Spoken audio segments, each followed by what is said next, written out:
കവി ഇത് കണ്ട ഇല്ല കണ്ടിട്ടില്ല കണ്ടിട്ടില്ല വെളിയുണ്ടല്ലോ നമ്മളെ കൂട്ടാണ്ട് പോയിന്നല്ലേ.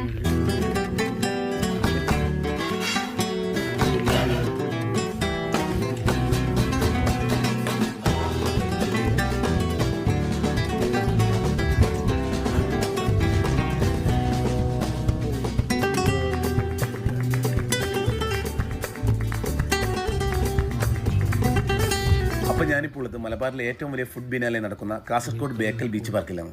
കല്ലുമുക്ക ബേക്കൽ ഫുഡ് ബിനാലെ കുടുംബത്തോടൊപ്പം വന്ന് ആസ്വദിക്കാൻ ഇവിടെ ഒരുപാട് ഐറ്റംസ് ഒരുക്കിയിട്ടുണ്ട് കേട്ടാ. കേരളത്തിൽ ആദ്യമായി സ്കൈ ഡൈനിങ് വന്നതും ബേക്കൽ ബീച്ച് പാർക്കിലാണ്.